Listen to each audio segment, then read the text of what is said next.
Bros and Balance, embracing life, one combo at a time. I'm Gibrann, and welcome to the podcast where we dive into the strength of open dialogue among friends. Join us as we explore life's challenges and occasionally bring in guest speakers for candid conversations. Here, guys can be authentic, unfiltered, and free from judgment. My name is Miguel. Welcome, gentlemen, to a space where we encourage open, honest conversations about life's challenges, triumphs, and everything in between. My name is Robert. Together we'll explore a wide range of topics from relationships and personal development to career challenges and mental well-being.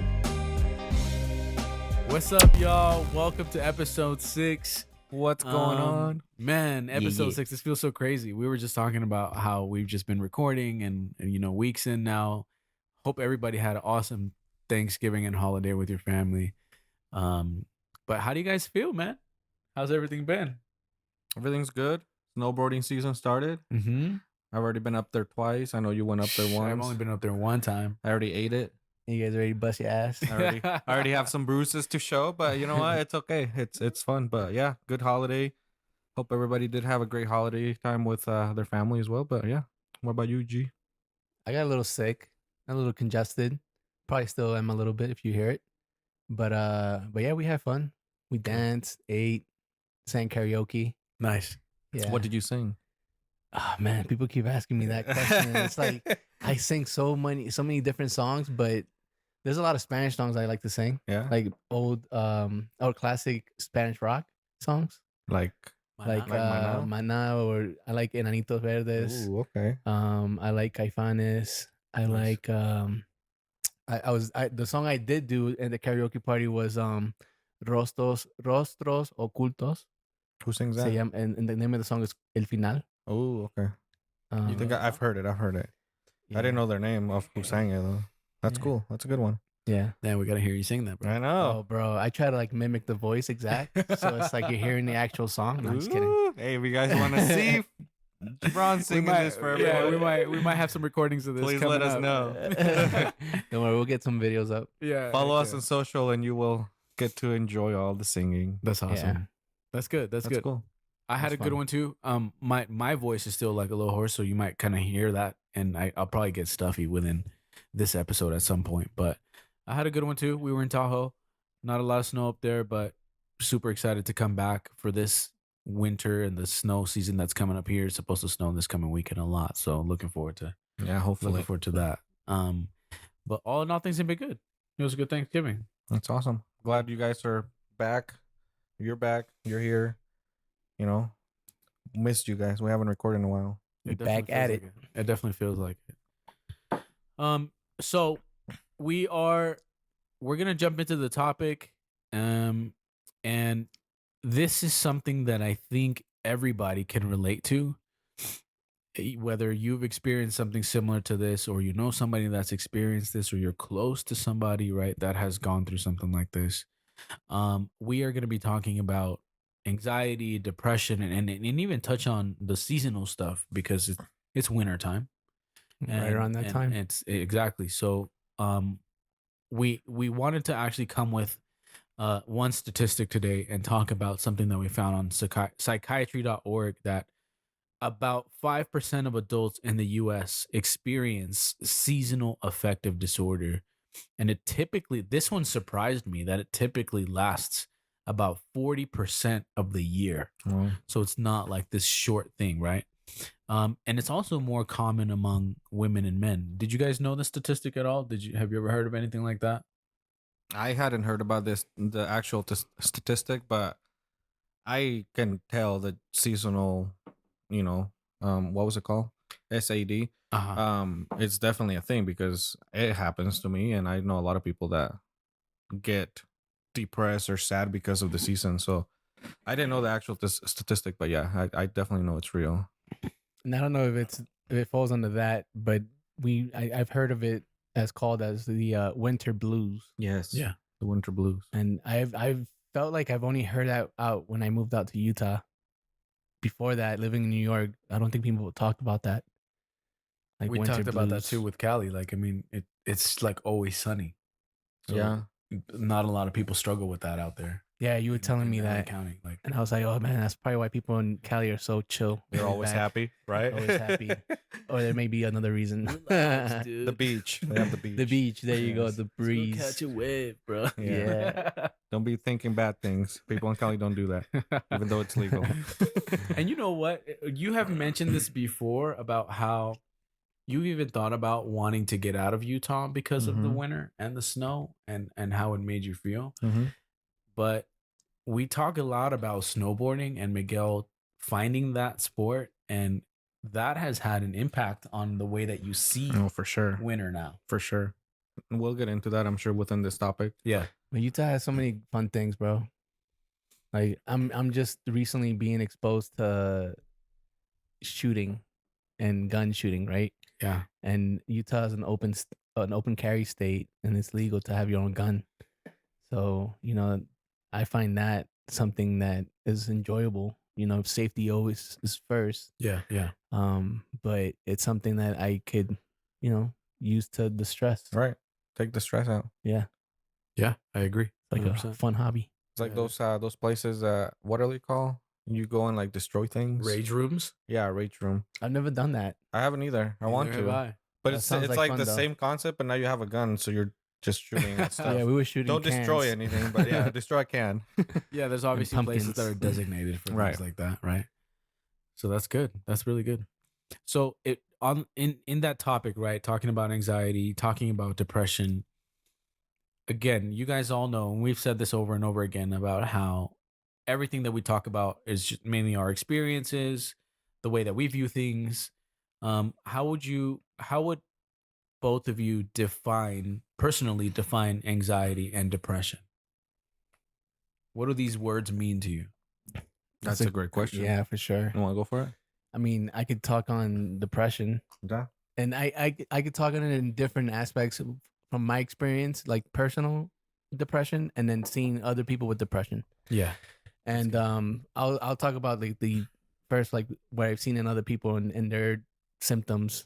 And yeah, so what I've seen is you lose like motivation, and you just want to stay home. And it may seem as like, oh, I just want to be lazy and not Right. doing much, but it's just like it becomes like something natural, and that it's not just because you worked hard, or maybe it is because you worked hard and you're stressed out from work that you get depressed or something like that. But it's always been something that's overlooked and not validated much. And you may see people who just don't want to do much, don't want to go outside, who just want to stay home. And sometimes I feel that way too. I just want to chill at home, get under a blanket, get some hot cocoa, and watch a movie. But then you have people who want to do that alone, who want to be alone, and so I could see that being a symptom of depression in some Mhm. people, and because I've seen it in myself. But for me, it's really about getting sad, bro.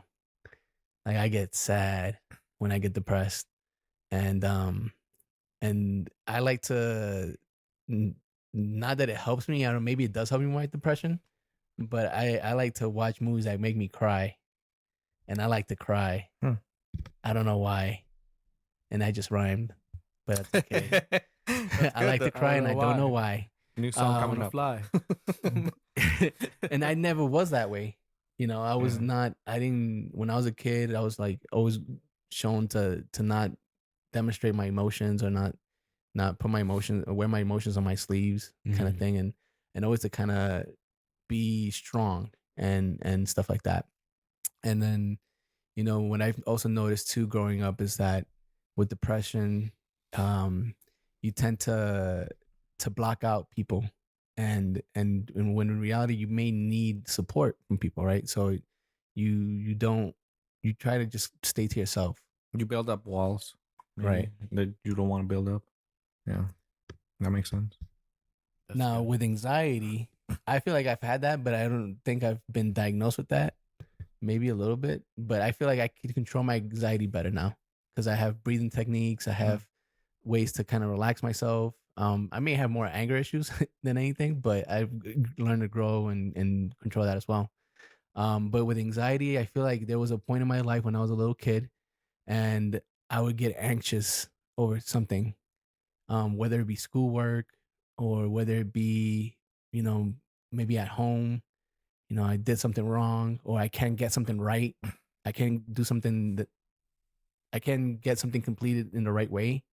So I get frustrated with myself and I get anxious. And I remember it being like so nerve-wracking.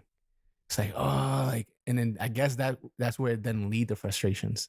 Because I started to like, oh man, I'm so stupid. I can't get it. I can't do this right.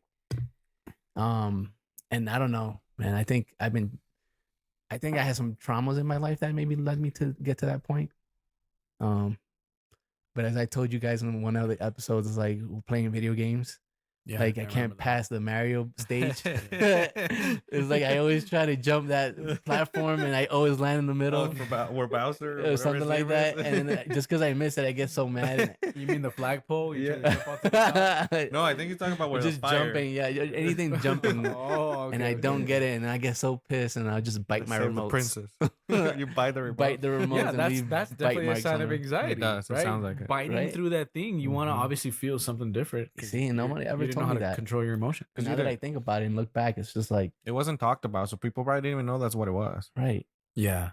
So there's maybe so many symptoms that I haven't even noticed that is symptoms of anxiety. They probably confused as anger issues, which it could be that too. But no, I think there was definitely anxiety there. I want to hear what you have to say, but you just said something that triggered a thought for me. It was labeled as anger. For me, anxiety kind of like it involves anger too, because there have been situations in my past where I know that I was anxious about something, and because things were either not done the way I wanted it to be done, or things were not going my way, or it would lead me to get upset. And for a very long time, I struggled with that because the people around me, my loved ones, would then be affected by because Robert doesn't have his way. He's upset all of a sudden, and now we need to walk on eggshells. Right. So that's why that kind of came to my mind, which I'll talk about more. But I definitely want to hear what. Go ahead. Bro, I want to hear what you guys gotta say. But what you just said triggered me something, and this could be really personal. Like I don't think I'm gonna share too much details just because how personal it is. But there was this time in my life where I messed up bad. Okay. And maybe I didn't want it to be known by the person that I messed up on. And therefore I try to keep it a secret. And knowing that it could get out in the open and the person that I didn't want them to know about it would find out, bro, that brought tremendous amount of anxiety upon me. So bad.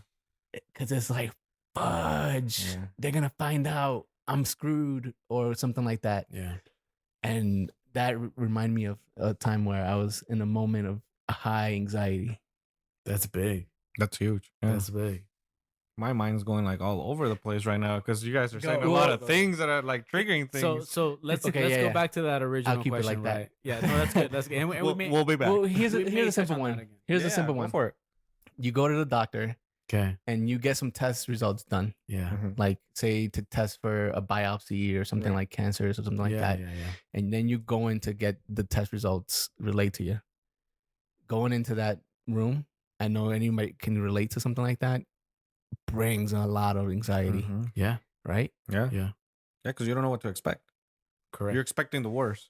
That, and you just don't want to know maybe what that is because you're going to maybe lead to depression once you find out, right? So that's a good point. For sure. That's like I said, I think this is a topic that everybody can relate to on some level. Yeah. So yeah, what do you define these as? Anxiety and depression. What do you think? Dang, that's a good question. Like as Gibrann was talking, like there was a lot of things I was like, yeah, like I could relate to a lot of that. So to me, like honestly, I did not understand anxiety and depression until maybe I want to say 3-4 years ago. Maybe I still probably don't understand a lot about it. But not that I was not a believer in it, but I had never experienced it. So I did not know what people would talk about when they're like, "Oh, I'm depressed," or "I have anxiety." Like I never understood anxiety. Like I'm sure now that I know a little bit more about it, like I can relate to a lot of things, like you said, from childhood, that was anxiety, but we didn't know what it was. So depression to me is like a state of mind where you like Jabron said, like you get sad and like you don't want to do anything or you don't want to see anybody. Personally, have I think I'm pretty sure I've been depressed. I haven't been diagnosed with it, but let's talk about the example that comes to my head about anxiety to me is COVID hit and we all got sent to work from home, and I'm not a work from home kind of person. I'm a very social person and I can't be isolated, or I don't know, I have to be around people, and COVID hit. I got sent to work from home. At that time, I was going through my divorce and everything as well. So it was already a stressful time, And I remember like, and it's funny because I was just talking to Hera about this yesterday or the other day, and I remember like, and this is gonna sound really gross, and I'm sorry, but we're trying to keep it real. Um, there was a time that I did not shower for like 3 days because I was so depressed. And I didn't know it at that time, but I was like, I was working from home. I was living with my friend. I would come downstairs to my desk, work, have my break, go upstairs to my room, lay in bed, come down from my break, work, go to my lunch, lay in bed, come back, same thing, the whole day. And then as soon as my shift was over, I would go into my room and I would just go to bed. Like, I was just like, that was all I wanted to do was be in bed Wait, sorry, and that's during COVID? during COVID. So it was like right when COVID started. And that's before you stepped into your role? Right. Before Okay. I became the role that I have right now. So um like I counted them because I was like, this is not cool. And it was winter. I remember it was winter time. I don't remember, or not winter, but we were still like getting dark early. So some of that seasonal stuff Right, was right. playing a role in that as well. Right. So I was always inside, and then by the time my shift was over, it was already dark outside. Yeah. So like I That's think doing it. the most I lasted was like a week that I did not step outside the house and I did not see the sun. And dude, that was rough. Like now that I look back at it, it's like, man, I was super depressed. Super, super depressed. I did not want to talk to anybody. I did not want to do anything. I looked like I was homeless. I did not cut my hair for like 2 months. My beard was like bad. Like I did not want to hang out with anybody. I did not want to do anything. And that to me is depression. And I might be wrong. Again, I haven't been clinically diagnosed with it, but after that I was like, no, this isn't gonna happen again. So I usually don't take the option to work from home if I can. I can't do that. It's not for me. Winter is bad for me as far as that goes, dude. You mentioned it. I hated winter. I hated Utah. Every winter I was like, I need to get out of here. I need to move. I can't do this. Like it gets dark at 4 o'clock, like Yeah, 4:30. it's dark super Like, and I early. have nothing else to do. And like when it's dark, my mind thinks you gotta go to bed. It's Yeah. like, and it's like, but it's only 5. Like I haven't even had dinner. That's super depressing. It Yeah, is. 'cause It's it's like depressing. time It's just so went sad. by. Yeah. So We And worked it's all super day, cold out here too. and- Like, what are you gonna do? right, At like 5, you 6 can't go o'clock? out there. You can go out It's for a 20 walk. degrees. You can't take Lola out to the dog park. Like she's probably suffering from that right now. But yeah, like it's like you have to find that balance. Find something that you enjoy doing it. Luckily I found snowboarding. Met you that likes snowboarding as well. We're gonna get Gibrann into it, but like that has helped so much because now I look forward to winter. I'm like, I want winter to be here. Like I want the snow. I want to go up to the mountains. Yeah. But You know. that's good that you have that to look forward to because it helps you to have something to look forward to. Right. That makes me happy. And anxiety, on the other hand, I don't want to take too much time. Sorry. No, it's all But good. anxiety, on the other hand, is not necessarily the same as depression. Anxiety is something that I think most of us suffer on a daily basis, at one point or another during the day, but it doesn't necessarily always show up as much as some other times. Like the other day, we went snowboarding on Sunday, for example. This was the most recent example I have is we went snowboarding Sunday, and I just felt uneasy the whole time, the whole drive up there. I kept coughing. If I start coughing, it's usually because I have anxiety. I did not know that about myself Wow. until recently, but I started thinking about it, and it's because my heart rate races because I'm so anxious about whatever something. Sunday I was probably nervous that it was our first time that we are gonna go like fully snowboarding on the hill, trying a new board, and I was like anxious about it. Like, not that I was scared, but I was like, I did not know what to expect, and I had no control over it. Besides, you can go or you cannot go, but I wanted to go. Um, and I start coughing a lot. My heart rate goes up. I start sweating.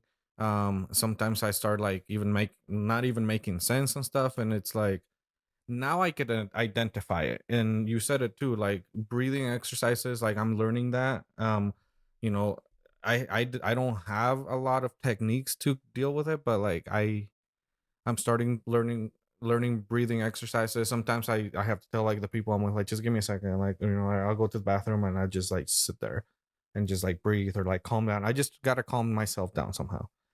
Sometimes a beer helps. I do. Like, we did a couple runs and I was like, Hera, we got like, let's go drink a beer because I'm still like too anxious. And then we did, and then I like completely relaxed. So yeah, anxiety to me is like that feeling of like you want to go 100 miles an hour, but you don't know what to do. It's like, what do I do? You don't know how you can, like, you need to get that energy out, but you don't know how. Does that make sense? Yeah. And here's the thing with anxiety is that your mind is going 100 miles an hour. Your mind is racing, and one thought turns into another thought, which then turns into another thought and a bigger thought, and it just keeps going. Mm-hmm. So one of the things that I have found for me that's super helpful is, and we've talked about this before, is you need to let it out. Mm-hmm. You need to speak. You need to actually say, hey, these are the thoughts I'm having, because it helps kind of release that pressure, and it helps kind of bring you back down to reality. That's like This is mindfulness. true. Yeah. Yeah. Talking through it. Yeah. It works. It Yeah, does. It really does. It really does. I want to just kind of call something out because you guys brought up good points and it triggered to remind me of someone, a close friend of mine who has ADD, and the friend of mine was like, "Hey, I have ADD, and I recognize that if I say I don't take my medication, I get highly anxious because I'm, like you said, mine is racing. You're thinking so many things, and someone with ADD, that's their normal life styles, that they're constantly thinking of, okay, I need to do this, and then they lose track of that and then start thinking about something else. And then it's just all these thoughts compounding into one, and it's just like, you could just think about it, like, imagine that, like, you have so many tasks you got to do and you don't know where to start, and then you get so anxious because nothing is getting done. Usually it happens, you said it right there, usually happens when you have a big list of things to do. So like, yeah, like, you're like, man, I have this 20 things I need to do, but I only have 4 hours to do them, and like, you start freaking out about it. You start making up scenarios in your head that are not even true. Like, it happens a lot at work, and a lot of the times, like, I have to just tell myself, like, nah, like, just chill, like, just do one thing at a time and you're gonna get through it. But it's hard. But I want to hear your answer on that. Yeah, sorry. Well, yeah, because I wanted to add to that and piggyback off of what Miguel said in regards to his trip to go snowboarding. Yeah. I get anxious when I'm about to get on an airplane or do a big travel, big trip to somewhere. Because it's like, like, I don't want to get to the airport and then forget my passport, or like, I don't want to go to the trip and then forget a pair of socks or underwear, right? Or and just show thinking of all these things. your whole luggage. Yeah. Go ahead, no luggage. One time what happened to me is I was at the airport and I forgot my wallet. Oh man. I had to come back and get my wallet, bro. Did you make it? I made it, like, really. Oh, I think on I the remember dot, that time. bro. I knew you by then. And I told you about it? I think you did. Oh, Yes. my mother-in-law probably told you I about think it. she did. Yeah, she's like, yeah, your mom had to come back for his wallet. I'm like, wait, did he make it? Oh my gosh. Yeah, that was wild. I had no credit card with me. I was like, yo, or my money and all that. So it's just like, dang. And that would But cause bro, I anxiety. get these anxious. these are perfect examples of things that cause anxiety, that cause your mind to race, right? It could be anything. It could be anything from daily life, like you said. It could be something work related. Like, you have all these things you got to get through. How am I going to do it? How am I going to have? It took me a very long time to get to a point where I'm not getting anxious over the things that I have to do in a single day. Okay. It took me a very long time to just do what you can, and then whatever is left over, I'm gonna do it tomorrow. That's all I can do. Why am I gonna stress and worry about all these things that are piling up and be anxious, because then nothing's gonna get done. It's not Right. gonna get done right. Mm. Do one thing right at a time, and then when that's done, move on to the next, and then when that's done, move on to the next. So I don't want to cut you off there, but something just triggered.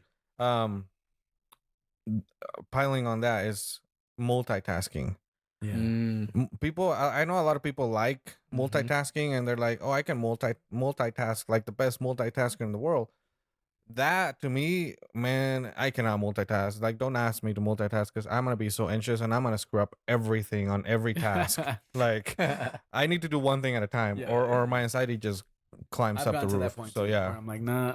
multitasking is not Bro. for me. Bro, Sorry. It's all good. It's bro, all good. like you just reminded me of when I used to work in the restaurant industry.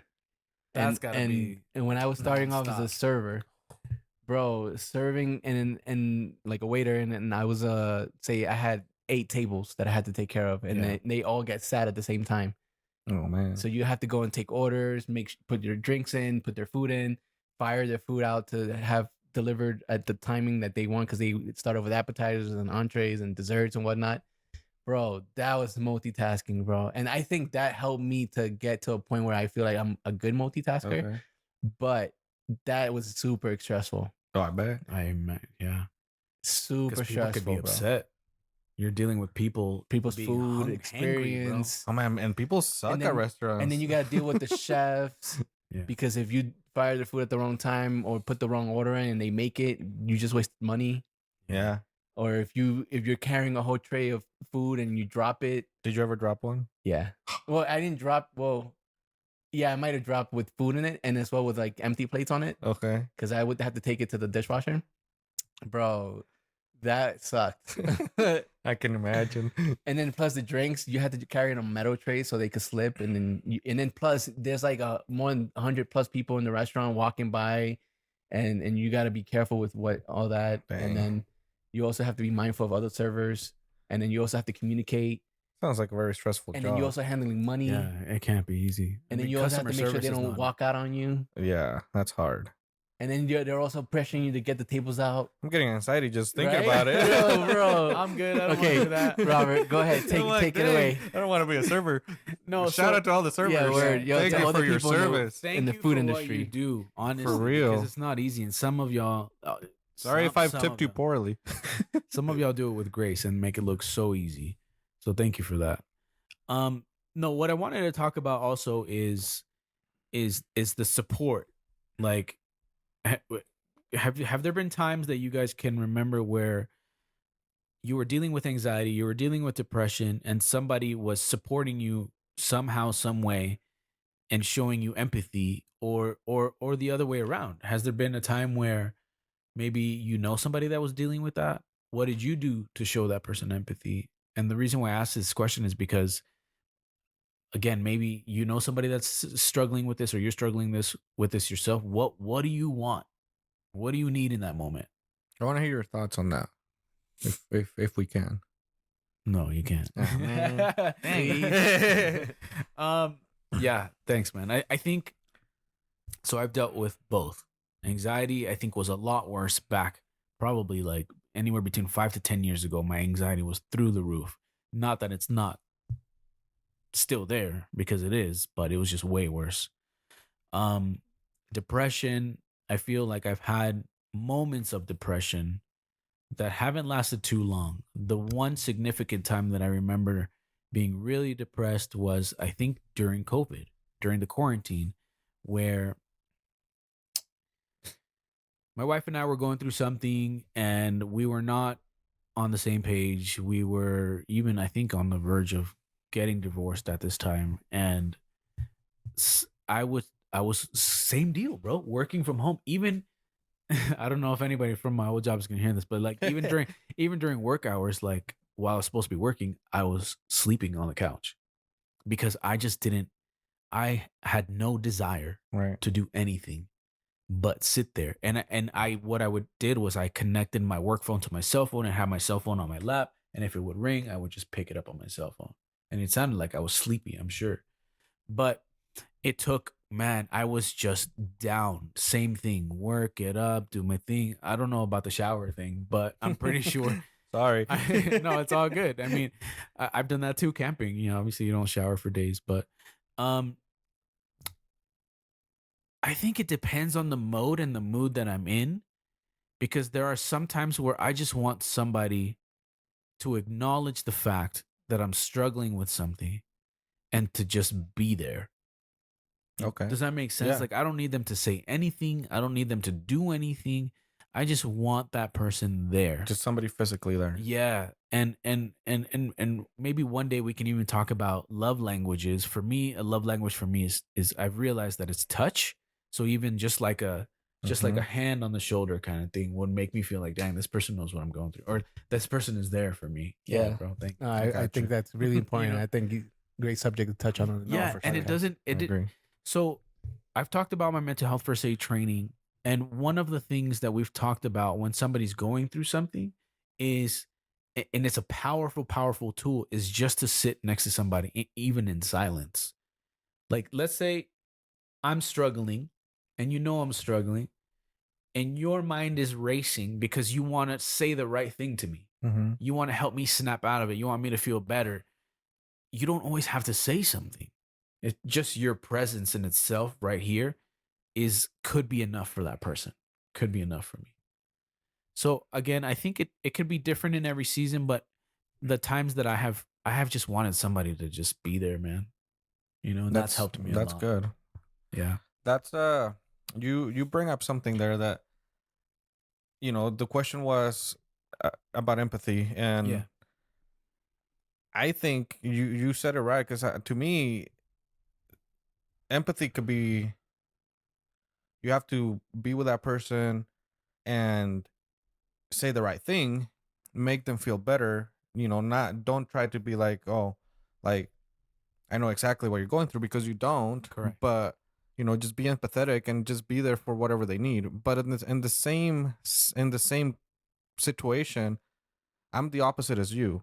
Like, to me, empathy, like, if you want to show me empathy on that, is like, I don't want to talk, and I don't want to be with anybody. Like, I want to be left alone. You know, like, I think I deal with it better, because if I, like, on the opposite side of that hand is like, if I'm going through my anxiety or depression, and I'm like trying to deal with it in my head, and you're here next to me, showing your support, showing your love and everything, but like in my head, that's causing me anxiety and depression, because now I have to entertain you. Does that make sense? Like, I need to, Mr. like, Host. right, like, when, It's and part not of the just that, anxious thoughts. right? You're It's like, man, I have to talk to him, I don't want or this like, person I have feel a to, burden in a sense. like, I don't want to, like, just sit here like a couch potato, and then he's all bored out of his mind. Like, to me, that causes more Interesting. anxiety, or you know, things like that. But it's like, it's, I like to be alone. I like to go on a drive. Like, I've done that many times. Like, when I'm having like an anxious moment, I'm like, I just need to go on a drive, and I just take my car and put whatever music I want to listen to, and just go on a drive without a destination. Yeah. And then when I feel like turning around, I turn around. You know, like, sometimes, and you said it earlier, like, crying. Like, I'm with you on that. Like, if I'm feeling sad, I want to feel sadder. Like, I want to get it out. Like, I want to listen to sad music, or watch a sad movie, or something that's gonna make me cry. And like, just, I want to bawl my eyes out. Like, you know, like, sometimes I'll tell my friend, like, I need a good cry, and You know- and we'd be like, all right, let's take some shots and listen to some sad music. So we would. Hernandez. Right, exactly. Dude, so I don't know if you guys have ever heard this before, and I took a parenting class one time, and if you don't cry, your brain can actually be flooded. You need to release the tears, because there's an actual flooding. Now, correct me if I'm wrong, somebody, please, but there's an actual flooding that can happen in your head. That makes sense. Yeah, you need to. Because sometimes when you have a lot of anxiety, like, for example, the other day, like I shared on the last episode that I texted you guys, I was having a lot of anxiety, and I was just crying without, like, I couldn't control it. Like, it was just coming out. Like, it was just like, what the crap? I did not want to cry, you know, because I was Yeah. sitting there and people were there, but like, I couldn't control it. Like, so yeah, that makes sense. And Yeah. sometimes you just need to let it out. So Yeah, exactly. But yeah, empathy could be shown with the person being there, or leaving them alone. Each person's different, like you said. Not necessarily a love language, but learn their language, their life language. I don't know if it's a term or not, but if it's not, we're And it's okay to trademarking it. ask. It's okay to ask, like, hey, Yeah, what do you do need? you want me to sit here next to Right. you right now?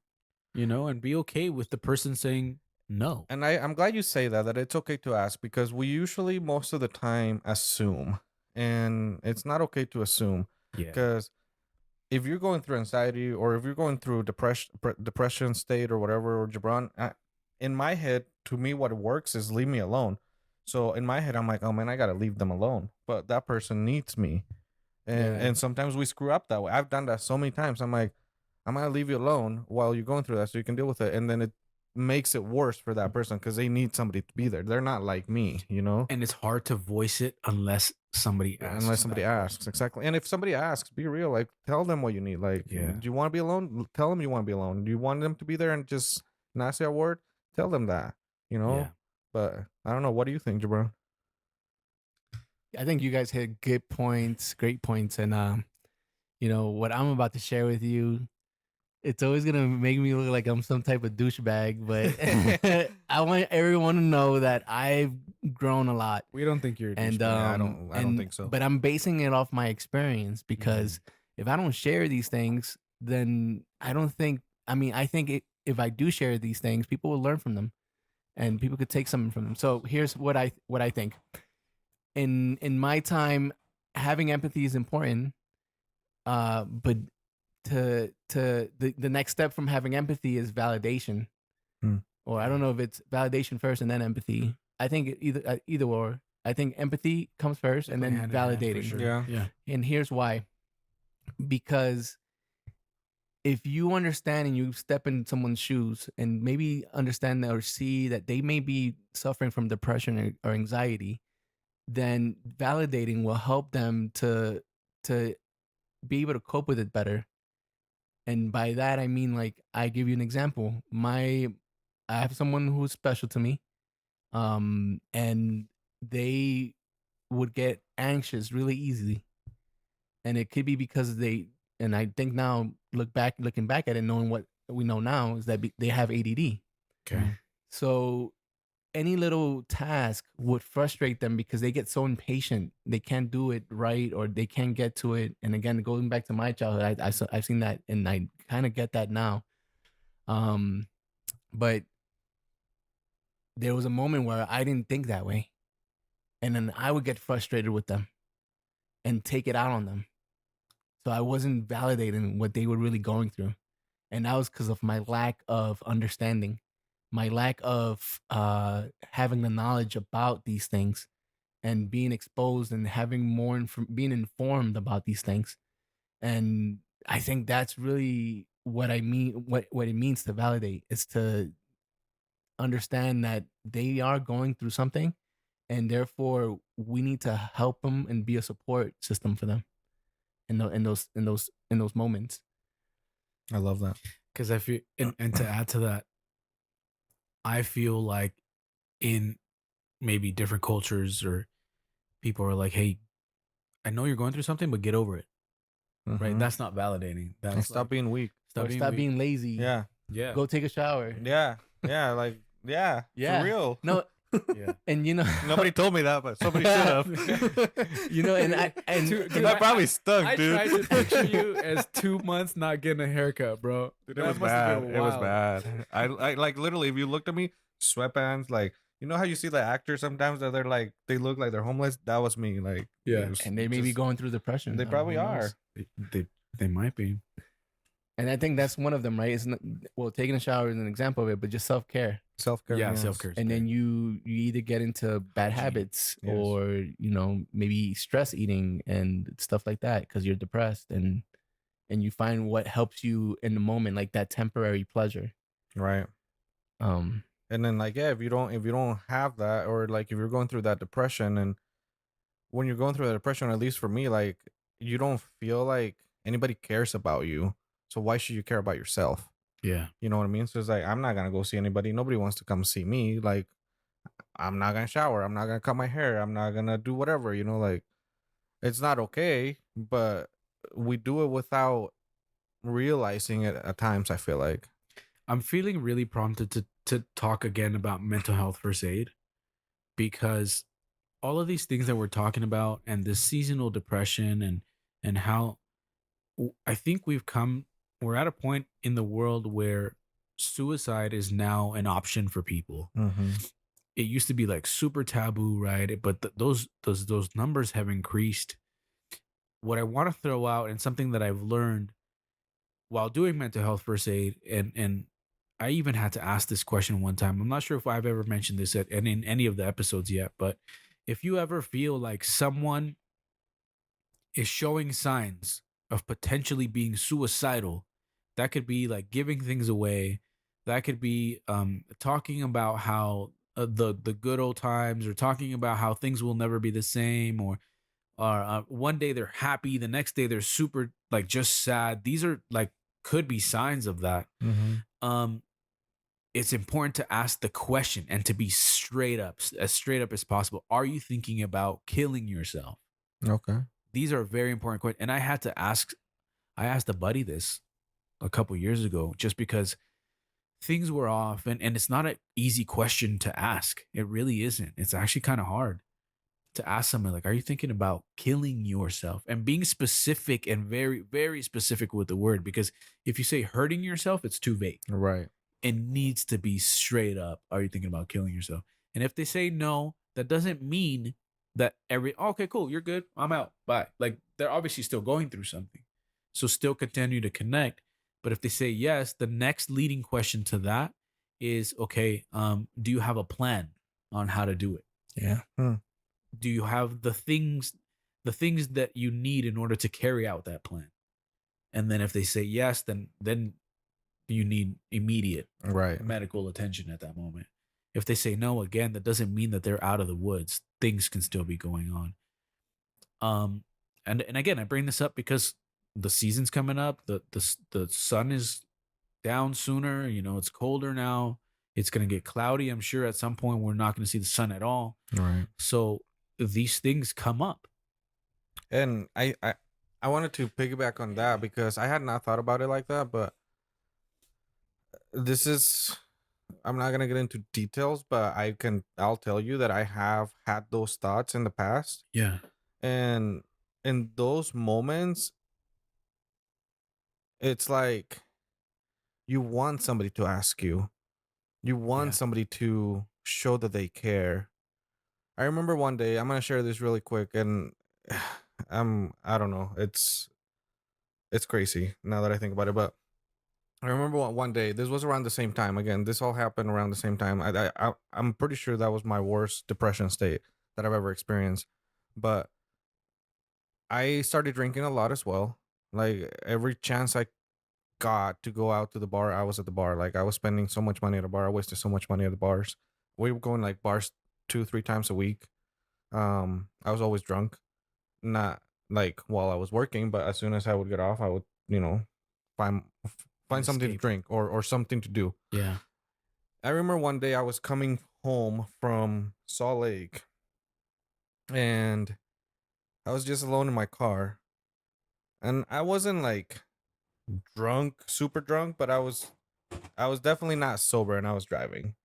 And I was on the freeway, and it was winter, and it was, I don't know if it was snowing or if it was just like slick or whatever, but like I remember I had some sad music going. I was crying my eyes out. I was like, I'm gonna call this person, and it was like 2 a.m.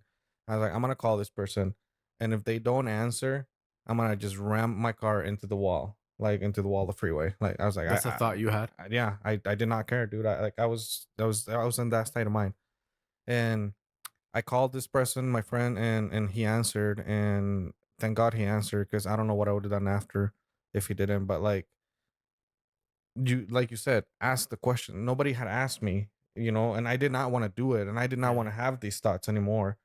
But I needed to like let it out. I needed to tell somebody. I needed that to get off of my chest.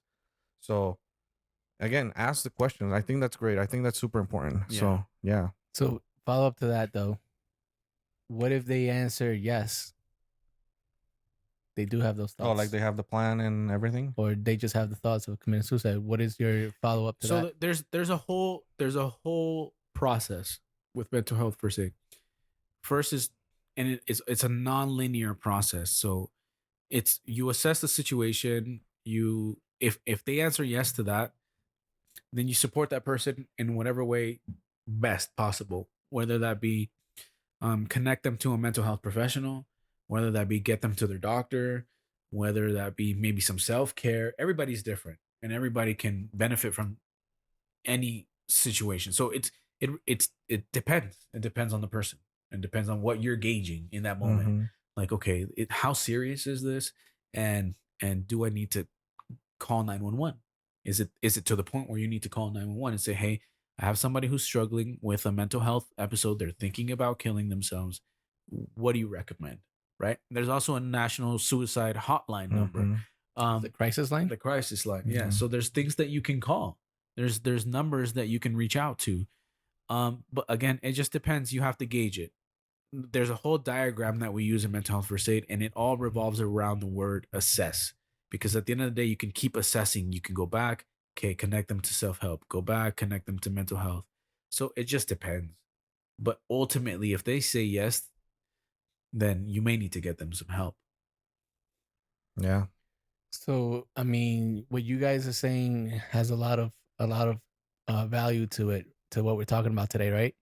And what came to my mind is how there's levels to depression. Yeah. And there's, I'm sure, levels to anxiety as well. So we shouldn't always underplay where we're at in that level, in that scale, because it could potentially grow or rise if we don't take care of it. Right. Yeah. Yeah, exactly. That's why it's important to potentially even seek out a mental health professional. Yeah. Right? To help walk somebody through that. Seek help. Talk to somebody. Like, get it out. Yeah. Get it out of your head somehow. And I love that you told that story, dude. I had a very similar situation.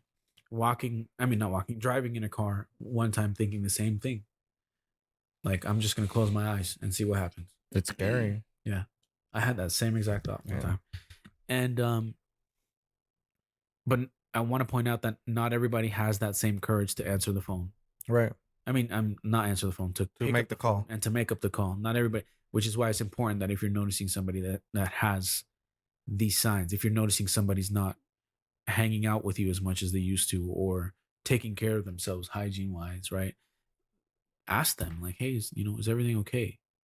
What's going on? Anxiety and depression are they play a big role in people's lives now. It's real. It's real. Yeah. Like you said, there's different levels. So just because somebody's not, showing severe levels of anxiety doesn't mean that they're not struggling. Right. And if somebody tells you that, what you're going through, like Gibrann said, if they're not validating what you're going through, they might just not understand it. So that's okay. Not everybody understands it, but you still, I still feel like you need to let somebody know what you're going through. And if you or Robert, you said it, like you said it perfectly. If you notice somebody that's not hanging out with you anymore, like as often, or not reaching out as often, we are always quick to assume like, oh, they're just busy, or I don't know, maybe they just don't want to talk to us or whatever. But no, like always reach out to your friends, reach out to your family, reach out to your loved ones always, and just see how they're doing. Even if you just saw them, I don't know, last week, like it's okay to just reach out to people, because again, if they're like me and they're going through depression and stuff like that, they're not going to let you know until it gets to that extreme. Yeah. And sometimes I was like, well, sure, somebody can reach out to me in text, and then leave it up to them to let you know whether they need your help or not. But at least, be there for people. So let's talk about self-care and what do you guys do in the wintertime? Obviously, we've talked about snowboarding a ton. You guys are probably sick of us. You're always going to hear it somehow. Not yet to have done it, but we're not that good. I'm already anxious pros. about hurting myself. We suck really bad. And we're actually scaring Gibrann with our getting hurt stories. But like for me, I just picked up soccer again. You know, I've been working out as much as I can, and I started playing soccer again, and it's an indoor activity at an indoor soccer facility. So I enjoy doing that. You said that you were playing basketball the other day, right? Yeah. You're finding things that can ultimately help you during these times, right? Are there any other activities, any other things that you guys can think of that can maybe help any of the listeners? Like alleviate those symptoms. Yeah. I mean, again, snowboarding definitely number one for winter for me. Honestly, it comes down to just maybe reaching out to those in your closer circle. You know, you don't have to reach out to everybody, but your loved ones at home, your spouse, your brother, your sister, your parents, whoever you trust the most. I think that has helped me a ton. Like, keeping my mind occupied with an activity is number one for me, but if I don't have that option, sometimes just sitting here, sitting down with Hera and just talking about our day or whatever, or what caused anxiety for me that day, or what's going on in my head, just talking, just letting those thoughts come out, that helps me so much, dude, because sometimes I come home and I'm like anxious or stressed or whatever because of something, and I know she is too sometimes. And we usually just, before we do anything in that day, we get here, we talk about our day, we sit down, we just, shoot the shit, and then we're like relaxed. Good. That's and good. and that has helped me. So again, talk it out. um I know there's medications, you don't have to go to the medication route if you don't want, but like vitamins, vitamin D, like for example, you need the sunlight. Vitamin D gives you that. Also, I read somewhere like there's like artificial sunlight that you can get, or like sunlight lamps. I don't know I heard how about those that. work, I heard about that. and that mimics the sunlight. So again, there's many ways. Those are just a couple of ways that work for me. Yeah, that's good. You? So as Robert said, I play basketball. And I try to do as much physical activity as I can. But as you mentioned, when it gets dark, it's like you don't want to do anything. So trying to figure out, Miguel, you said a good point, staying connected with people who may need that phone call, right? So maybe making those phone calls would be something you have to set yourself as an activity. Yeah. Because if not, time is just gonna go by. And again, you get depressed and just want to sit on your couch and watch TV or something. Yeah. But I want to try to like figure out ways to set more activities for myself. So like, for example, snowboarding, right? You have that thing to look forward to. I recently got into gun shooting, and we could set some time to go out to a shooting range, and have that something to look forward to. But I want to find more things that could be at a easier reach than having to wait, because although we're looking forward to it, what am I going to do at the moment? So that's something I may need to kind of think about more and work on. But there are a lot of techniques you could do. So if you're having a stressful day, for me, starting out with a prayer helps. It helps me to calm down. It helps me to focus in. It's like mindfulness, right? We have mindfulness exercises, and you think in your head, and you talk about what you're feeling inside your head. So you close your eyes, you get in a quiet room, you do some breathing exercises, and then you start talking to yourself in your head, and really talk about what you're really thinking, what you're feeling, how's your day been, and you're really in your head, and it helps you to get those emotions out, those thoughts out. Um, so that's an exercise that many people know about, and we could know it as mindfulness. One recent one that I've been exposed to is a breathing exercise that you think about your favorite color, and you breathe, and you pretend that you can breathe in that color, and that as you breathing it in, you think about it hitting your lungs, and you think about the color running through your veins, and think about the color all throughout your body. Where'd you hear that exercise? My therapist. That's cool. I like that. I've never heard that before. So Like my favorite taste color it. is So green. close your eyes, take a Yeah. deep breath, and just picture the color blue. Like going in through your body, hitting your Something blue. lungs, hitting That's the interesting. valves of your heart as you're pumping blood, hitting all your Just veins being and present, getting like, into yeah. all your cells, because oxygen is important. Yeah. It you need it. Your body needs it. Your organ needs it. Your It's all connected. cellular, it gets down to a cellular level. Yeah, it's all connected. There's like a Right. layer of fascia or something like that, right? That's connects everything. So when you breathe it, you can picture it hitting different areas. And I feel like I've seen somebody in the past talk about pain. Like if you have pain in a body part, and you say, okay, you close your eyes, you meditate, and you do mindfulness, and you think about that pain. I think it was Conor McGregor. Hey, And you- well, he knows pain. Thank you for the words of wisdom, Connor. Yeah, and he's like, and then you tell that pain to go away, beat it up, and then it goes away. At the Like, hit the contender, other huh? side so It you was the feel the pain contender. Yeah, you I just think it beat was the a pain away, contender. something like that. It's I funny. feel like I've seen that too, bro. But there's so many exercises like that. That's good. What else? that I You know can what think else of? helps me that I think you would enjoy? When now that you were saying like in the moment, like what can I do? And I know you like this because I know Massages. you do. Cooking.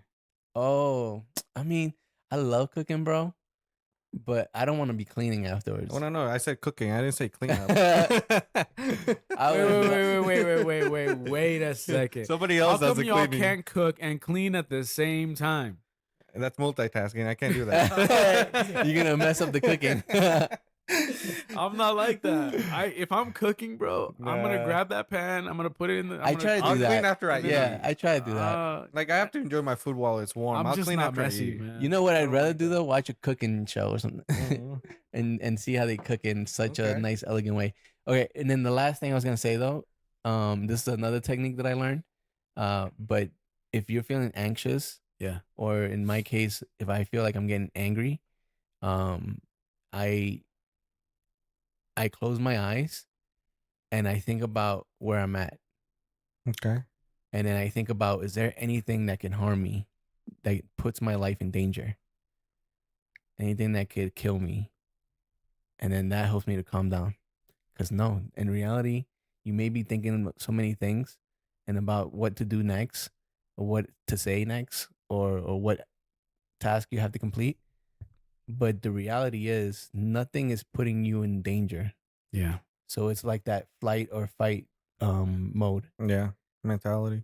And then you may be in that, when you're anxious, you may be in that fight or fight mode, or mental state. So Mhm. you bring yourself down to a more passive That makes sense.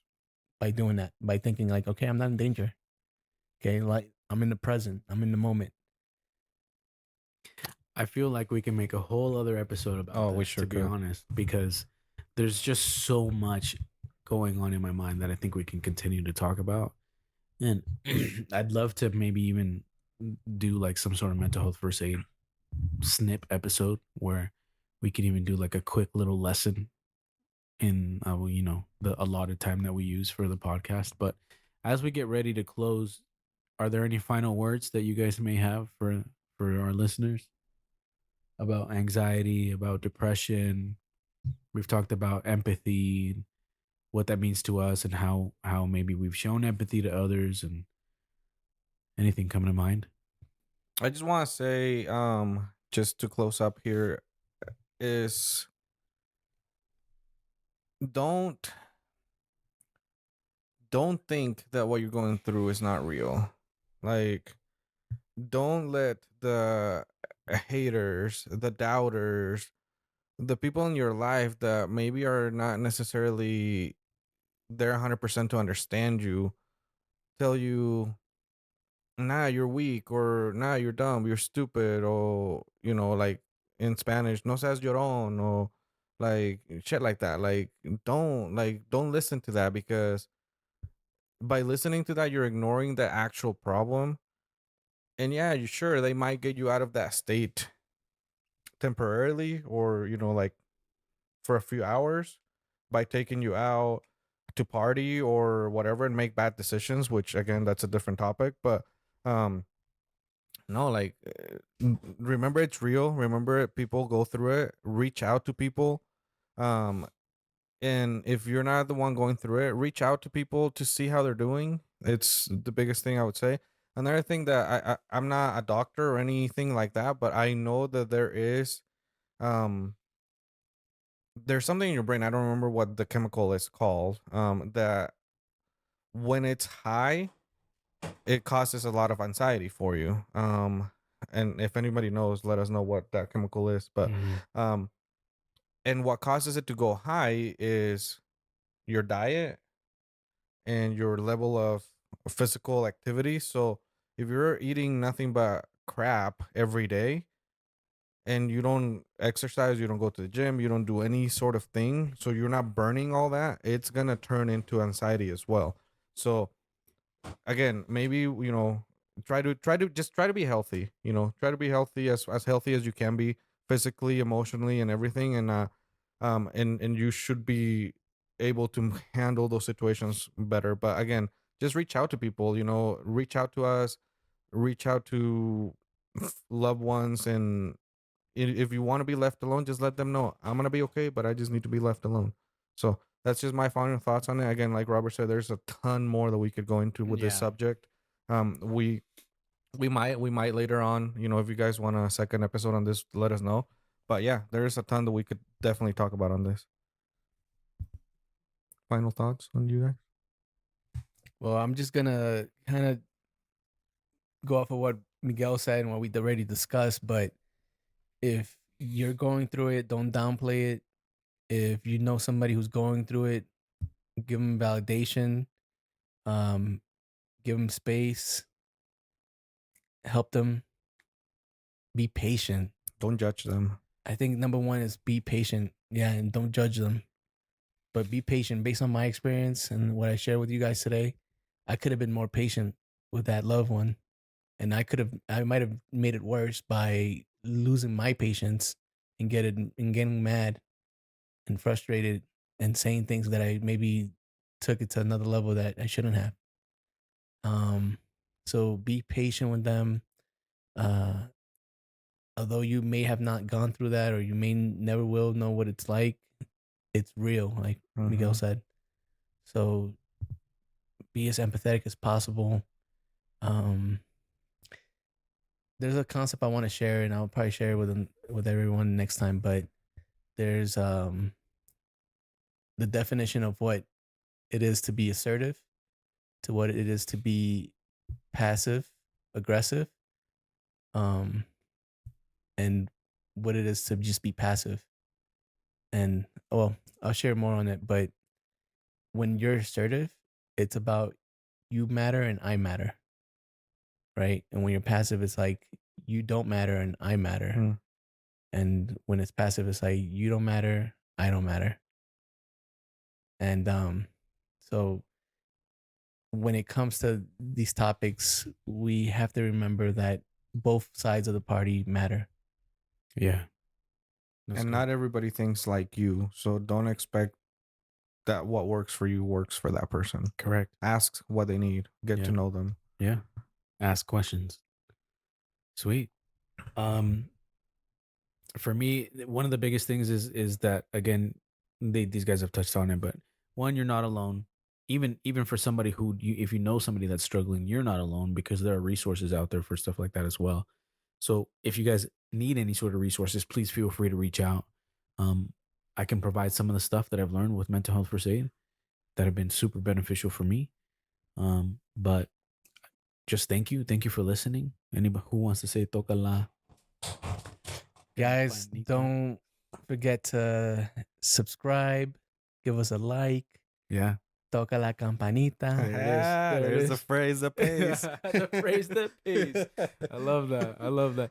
Yeah, please let people know, let your friends know, and again, just you're not alone, and we're here, and we are just trying to share with you our experiences. So I hope that you guys enjoyed this episode, and we'll talk to y'all soon. Bye. Peace. Stay connected with us on all your favorite social media platforms for even more Bros and Balance content. Catch us on Instagram, TikTok, Facebook, YouTube, and Spotify, where we'll share exclusive behind-the-scenes moments, bonus content, and exciting updates related to health, wellness, and brotherhood. To ensure you never miss an episode or an update, make sure to subscribe and follow us at Bros and Balance. Dive deeper into the world of balance with us.